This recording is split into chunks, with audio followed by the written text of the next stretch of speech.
Life as a man is exceptionally difficult. I say the most beautiful and the most terrifying thing about being a man is you're born without value. Society doesn't care about you. You're only going to be cared about based on how useful you are. You have the chance to build yourself up and become a superhero if you're prepared to do the hard work and be indefatigable enough to never quit. But if you're going to stand around and wait for a handout, nobody's going to ever respect you. I think that a lot of people have forgotten about how difficult and how competitive it is as a man. We're always in constant competition with each other. And it's your duty as a man to stand up and say, I want to be as important and strong and good-hearted and God-fearing as possible, and I need to work hard to achieve those things.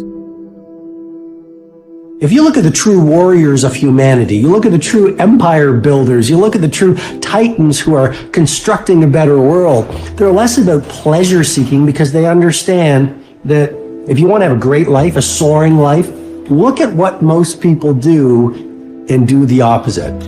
Growth comes through discomfort.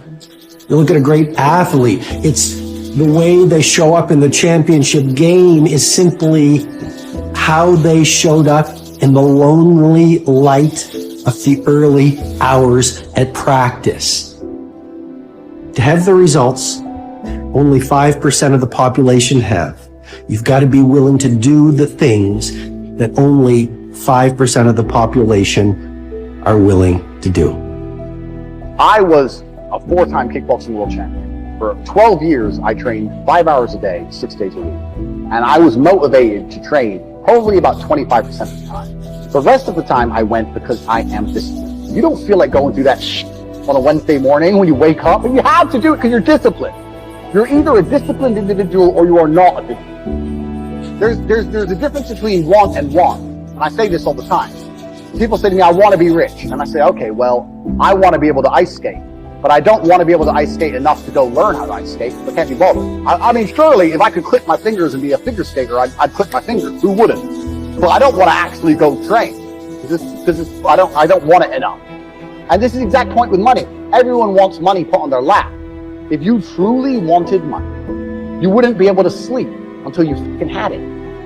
The masters make the hardest things in the world look easiest. And in the moments where you push yourself, those moments tend to lead to success. But you've got to stop rationalizing, stop making excuses, stop telling yourself little watered down assessments of where you're really at. Tell yourself the truth. And the truth shall set you free. And the truth that I had to come to grips with, that I wasn't in charge of my destiny. The truth was that I wasn't giving all that I had. The truth was that there are some things that I wanted to do, but I didn't have the courage to act on those things. I had to start looking at my life differently. I started going to work earlier. I started being the last one to leave here. I started working harder than anybody else.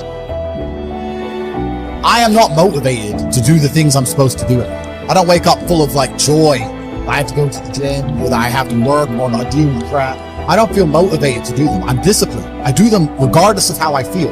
Whether I'm in the mood to do it or I'm not in the mood to do it, it gets done.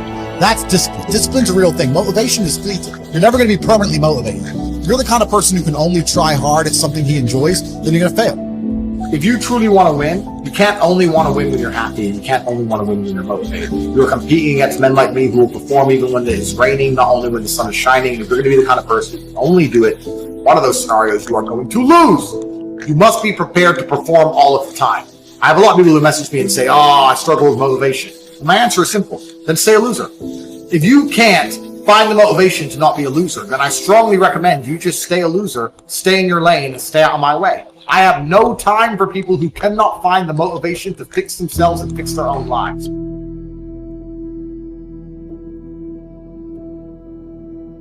If you cannot control your own mind, then you go through life with zero control, zero influence. You can't control anything. You're just a feather in the wind, waiting for life to blow you from happy place to sad place to happy place to sad place, completely hoping on the gods to be fortunate to you, because if any genuine discomfort comes your way, we're clouded with doubt, and we wonder why it is so difficult for us to grow into the best version of ourselves. We wonder why it is so difficult to climb that mountain, to get over that obstacle. It's because we are not looking at the opportunity with the right perspective.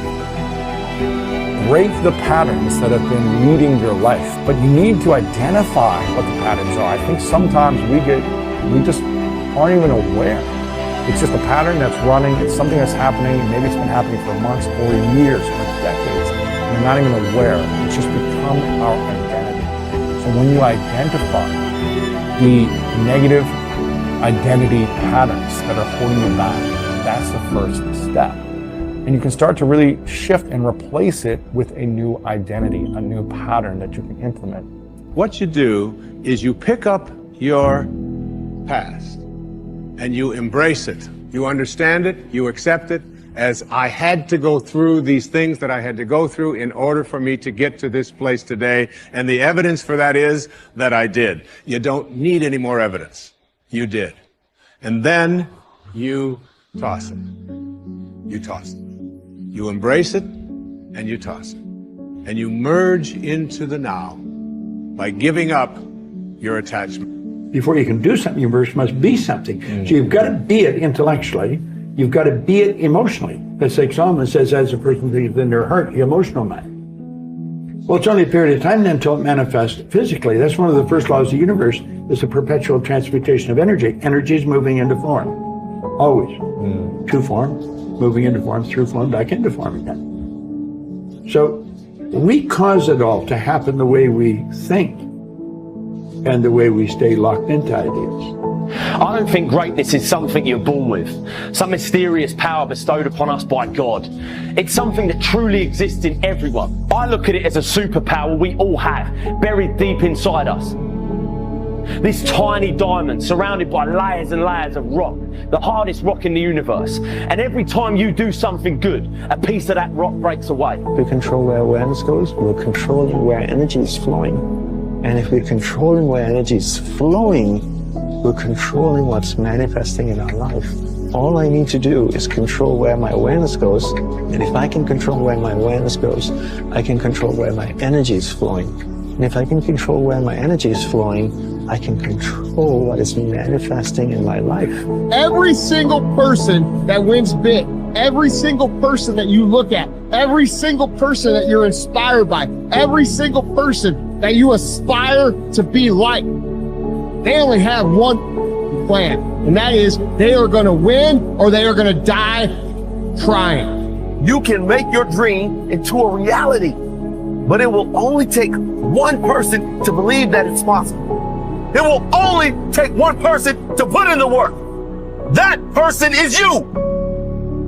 If you're sitting down and you start thinking about some future worst case scenario that you're conjuring up in your mind, and you begin to feel the emotion of that event, your body doesn't know the difference between the event that's taking place in your world, outer world, and what you're creating by emotion or thought alone. So most people then, they're constantly reaffirming their emotional states.